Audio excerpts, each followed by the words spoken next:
Bonjour à toutes et à tous et bienvenue dans l'émission Débat de Jouer pour avancer. Aujourd'hui, nos rédactrices débattent pour vous sur le sujet du numérique à l'école. Dans l'équipe pour le numérique à l'école, voici Victoria. Bonjour. Et Émilie R. Salut. Et dans l'équipe contre le numérique à l'école, voici Émilie Q. Hello tout le monde. Et Mathilde.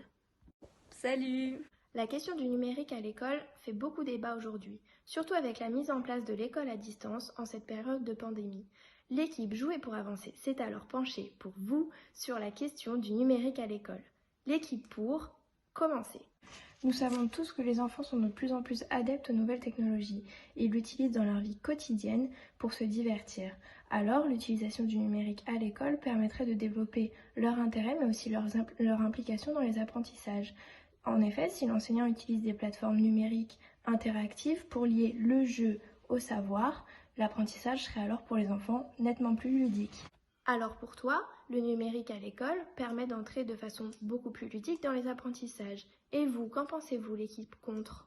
Moi je pense qu'avec un investissement de la part du professeur qui propose des idées originales et intéressantes, on peut tout aussi bien entrer pleinement dans les apprentissages. Pour moi, il n'y a pas forcément besoin du numérique ou de tablette pour s'investir. Si on prend l'exemple d'un grand projet, par exemple la création d'un journal, les élèves ils vont tout autant être enthousiasmés parce qu'ils auront chacun un rôle en fait et ça va attirer l'attention.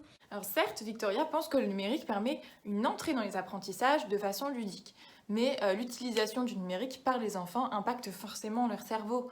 En effet, ces enfants sont en plein développement, et je parle ici du développement cognitif. Moi, je pense que le numérique provoque un appauvrissement du langage ou des troubles de l'attention ou de la mémorisation, et on parle parfois d'une atteinte au sommeil. Donc le numérique, à mon sens, n'est pas une bonne chose à intégrer en milieu scolaire. C'est vrai, vous avez raison, mais je ne dis pas que tous les apprentissages doivent s'effectuer à travers le numérique. Il y a, comme tu le dis, Émilie, des risques neurologiques, mais il est aussi important et essentiel de garder une certaine interaction entre les élèves, mais aussi entre l'élève et le professeur. Donc pour introduire ou pour consolider une notion, le jeu numérique est intéressant. En plus, de nombreux jeux sont disponibles sur Internet.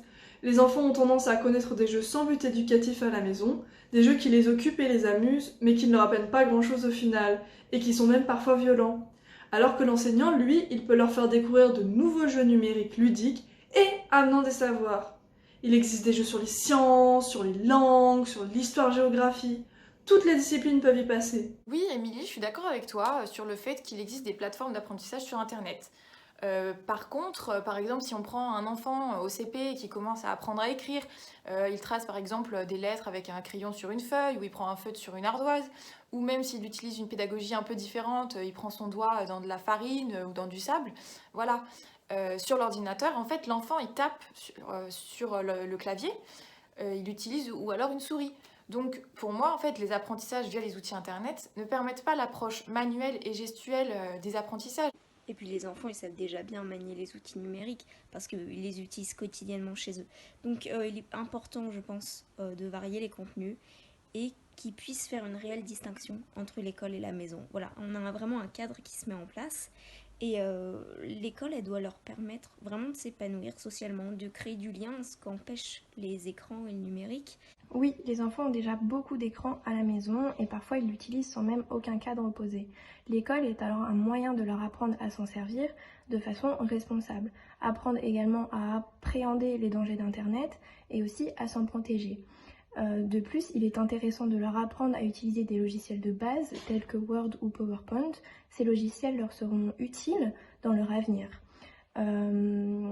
Alors plutôt que de découvrir cela par eux-mêmes à tâtons avec le risque d'être exposés à des choses qui ne sont pas de leur âge, il est de mon avis plus intelligent de leur apprendre à s'en servir dans un cadre conçu pour, qui est l'école. Très bien, je vois que chaque équipe a un avis tranché sur la question. Néanmoins, à certains moments, vous avez su nuancer vos propos. Alors j'aimerais pour clôturer ce débat que chaque équipe fasse une conclusion sur ce qu'elle a retenu de ce moment. Eh bien, je pense que, bien que n'étant bien sûr pas sans défaut, le numérique à l'école permet néanmoins de renouveler totalement les possibilités des enseignants pour faire des projets. En effet, il offre une grande diversité d'options. Ainsi, par exemple, les enseignants peuvent faire participer les enfants à la création de petites vidéos, de courts-métrages qui seront ensuite diffusés à leurs parents. Ils peuvent également créer avec les enfants des livres numériques par exemple. Plutôt que de faire simplement une bête rédaction, les enfants peuvent ainsi également la mettre en son et en image avec certains logiciels. Le numérique permet réellement de révolutionner les pratiques en classe. Il faut simplement l'utiliser avec parcimonie afin de limiter les risques neurologiques évoqués par l'équipe contre et la mise à l'écart des méthodes de pédagogie traditionnelles. Alors oui, vu sous cet angle, je suis d'accord, les outils numériques peuvent être très bénéfiques. Seulement, avec tout ce que Mathilde et moi-même avons expliqué auparavant, je pense qu'il est important de ne pas négliger les pédagogies d'aujourd'hui, voire les pédagogies anciennes, qui relèvent finalement du papier et du crayon, si je puis dire. Et en fait, je pense que cela éviterait d'endommager tout le côté humain qui est au sein des écoles. Très bien, ce débat a été intéressant. Chaque équipe a su apporter ses opinions tout en écoutant l'autre et donc en nuançant ses propos. Et vous, chers internautes, qu'en pensez-vous? N'hésitez pas à réagir et à poster vos réactions sur notre Twitter @jouerpr avancé.